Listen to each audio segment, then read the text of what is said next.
El tema es el carbono y su mundo. La química orgánica es la ciencia que estudia todos los compuestos que en sus moléculas tienen carbono. Toda sustancia que tiene carbono se conoce o se denomina como cuerpo orgánico, exceptuando el monóxido de carbono, el dióxido de carbono y los carbonatos. Bien, la historia del carbono empieza desde que se consideraba o se decía que todo compuesto o ser orgánico se originaba de otro. Sin embargo, fue en 1828 cuando, gracias al científico alemán Wöhler, con su experimento de la síntesis de la urea, se comprobó lo contrario.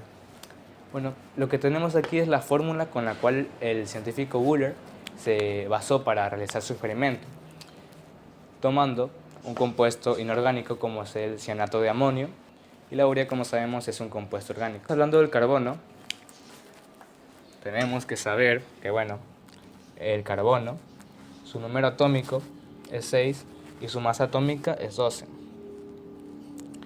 Bueno, su número atómico, que es 6, nos indica que es tiene el sexto puesto en la tabla periódica, que tiene 6 electrones y que tiene 6 protones.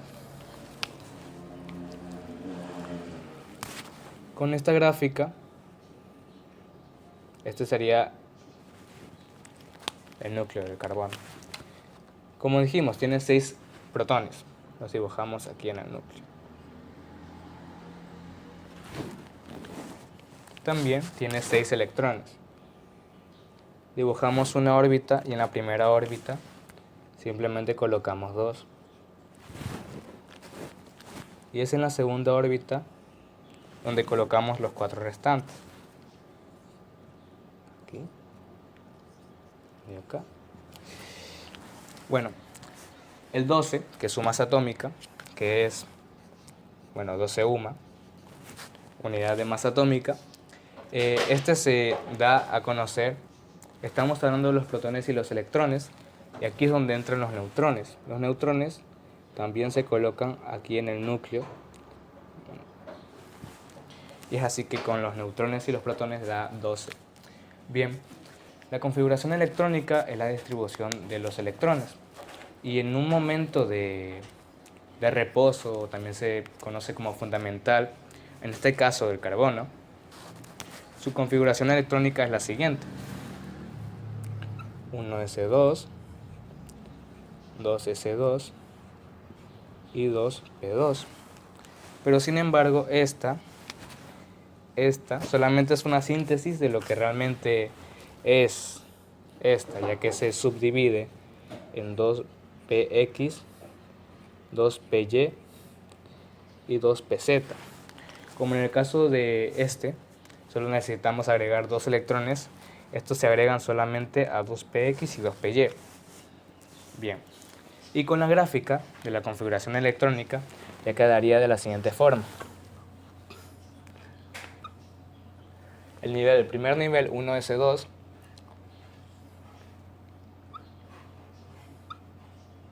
el segundo nivel,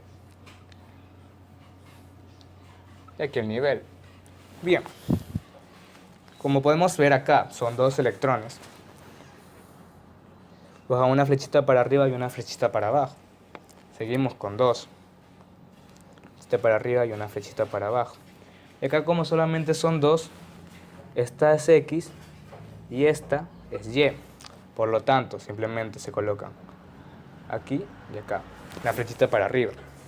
Pero en un caso, en este caso se denomina excitado, cuando el átomo quiere realizar una configuración o combinarse con otros electrones de otro átomo. En este caso pasa lo siguiente.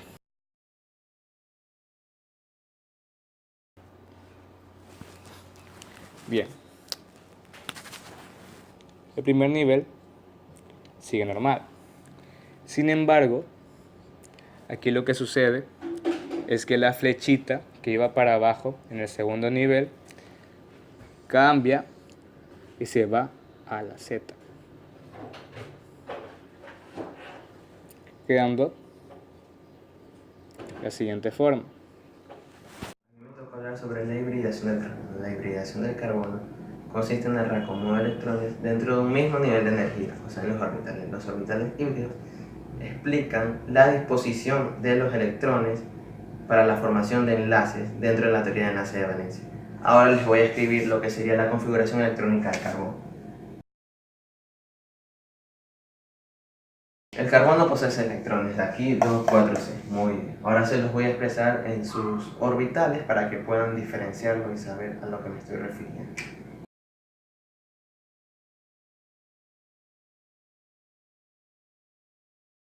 Bueno, si habrán notado, lo escribí de una forma intercalada o en forma de escala, para que sepan diferenciar que el 1s2 es menor que el 2s2, por eso este está a un grado un poco más elevado. ¿Okay? Y el 2s2 y el 2p están casi prácticamente al mismo nivel. El problema es que es un subnivel. Ya, muy bien.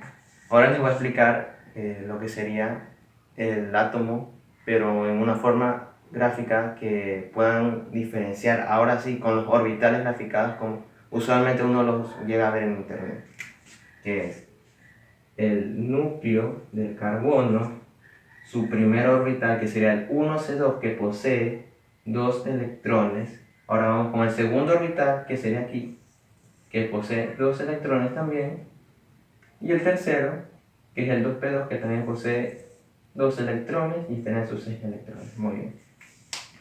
Según el principio de Hahn, no puede haber un orbital sin al menos poseer un electrón. Por eso aquí ocurre un proceso llamado promoción. Muy bien, este proceso es para darle, es más bien un electrón que está en un estado inestable o en un estado en términos químicos de excitación, o sea, da un brinco hacia este orbital. Y este orbital produciría que haya un tipo de combinación. Hay que dejar claro que el 1s2 no sufre algún tipo de alteración. Muy bien. Quedaría así. Nuevamente, el núcleo del carbono con su primer 1s2 no sufrió ninguna alteración. Electrón 1, electrón 2. Muy bien. Y aquí es donde viene la combinación. Esta sería estos dos orbitales como que se unieron, pero no forman un enlace aún. No son la misma naturaleza. Solamente unieron electrones. Muy bien. Y ahora podemos decir cómo se unieron. Y este dejaría de ser un electrón de este lado porque saltó hacia acá. Y ahora serían, en este segundo orbital, serían 4 electrones, formando los 6 electrones. Muy bien. Ahora les pondré lo que sería un ejemplo de sp3, que sí es donde se produce la hibridación.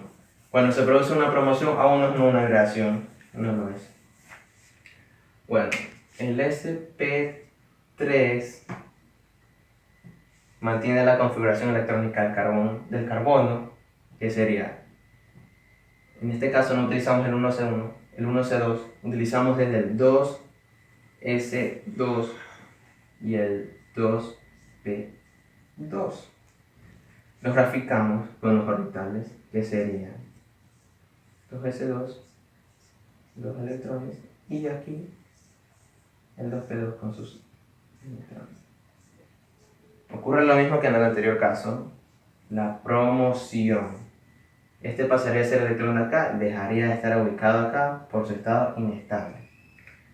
Y este tipo de configuración electrónica lo que hace, o lo que debería saber, es que al final de esto debe haber un producto que debe estar significando lo que sería el enlace de los orbitales. Aún no es un enlace. Por ejemplo, trabajemos con el CH4, que es el metano, que es un hidrocarburo, que nos dice aquí con el número 4 que vamos a trabajar con átomos, con enlace de 4 átomos. Muy bien. Ya, enlaces de 4 átomos están representados, pero aún no es una hibridación. La hibridación sería esta, cuando se unifican esto. Esto ya sería un enlace. ¿Por qué? Porque es de la misma naturaleza que el metano. Está en un enlace. Muy bien. Ahora lo que sería, para representarlo de una forma más gráfica y que puedan entender mejor, el carbono. Estamos trabajando con hidrocarburos. Esto es un carbono, esto es un hidrógeno. El hidrógeno, su configuración electrónica 1s1, por lo tanto es solo un orbital con un electrón. Muy bien. Ya, esto sería así. Son 4 enlaces que acabamos de hacer anteriormente aquí. 4 enlaces que son representados en forma de óvalos. Los 4 enlaces. Y como dije aquí que solamente posee un orbital, el hidrógeno se va a hacer en forma de círculo el orbital.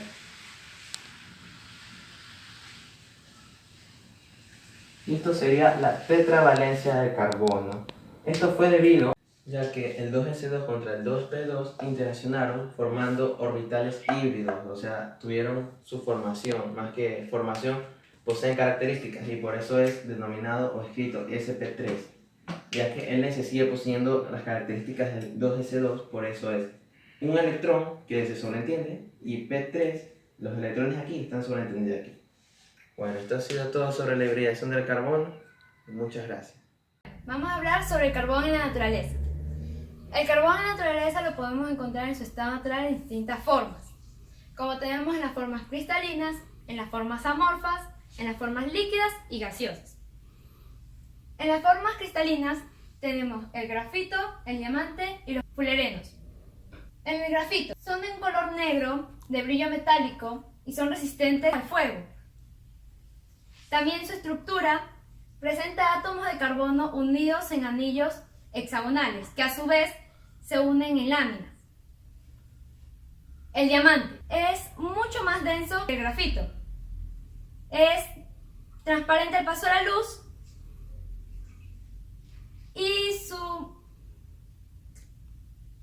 y los átomos de carbono del diamante se unen en geometría tetraédrica. Y por último tenemos los fulerenos. Los fulerenos son formas moleculares en donde se forman cúmulos de 60 y 70 átomos de carbono, en donde se forman esferas parecidas a balones de fútbol, donde también existen átomos menores de 20%. Tenemos las formas amorfas. En las formas amorfas tenemos la antracita. La antracita es donde hay mayor contenido de carbono, donde tenemos un 86% y 95%. Es de un gris negro, es de brillo metálico, pesada y compacta. También tenemos la hulla. La hulla tiene un contenido de carbono de 85% y 95% y es opaca, de aspecto graso y mate, ya que tiene un contenido alto de bismuto. También tenemos el lignito. Este tiene un contenido más bajo de carbono que la hulla, ya que este tiene solamente un 60 y 75%. Es de color marrón y negro, tiene una textura de madera pero empolillada, es como desmenuzada. Y por último tenemos la turba. La turba tiene un color de amarillo parduzco, como una masa esponjosa de baja densidad, en donde se puede encontrar restos de vegetales de donde se originó.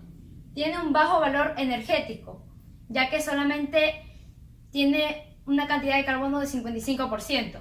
En las formas líquidas y en las formas gaseosas podemos encontrar el petróleo y el gas natural. Estos de aquí se originaron en condiciones especiales, bajo subsuelos. Fueron bajo condiciones especiales tanto químicas y físicas, donde tardó el proceso millones de años. Durante este proceso, el carbono y el hidrógeno liberaron los tejidos orgánicos, en donde formaron inmensos números de hidrocarburos. Y de allí se formaron el petróleo y el gas natural. El ciclo biogeoquímico. Este ciclo tiene dos formas de carbono, en donde podemos encontrar inorgánico y orgánico. El orgánico es de la materia no viva y el orgánico de la materia viva. En este proceso podemos encontrar que se intercambia la atmósfera, la listósfera y la hidrósfera. Aquí un claro ejemplo de cómo el ciclo se da en la naturaleza. Tenemos aquí que un herbívoro, como un conejo, obtiene el carbono de las plantas. en que un carnívoro, como un zorro, obtiene el carbono del alimento, o sea, del animal que se come, pero también los animales, al momento que respiran, botan dióxido de carbono. Las plantas o los árboles, ellos absorben el carbono de los mares, del suelo y del aire. Ellos son considerados sumideros porque ellos absorben una cantidad grande de carbono, pero solamente generan una mínima cantidad de carbono. Es el mismo caso que el agua. Ellos reciben una gran cantidad de carbono y solamente dan un pequeño porcentaje. Ahora, cuando un animal muere, el carbono que está en su cuerpo es absorbido por el suelo, que es conservado y luego es expulsado por erupciones volcánicas. Y este es el ciclo biogeoquímico del carbono. Gracias. El tema es el carbono y el... Sería... Déjenme borrar aquí. En donde podemos encontrar el ciclo. El 2OC2 con el 2P2 interaccionaron entre los dos. Ya corta, lo arreglamos.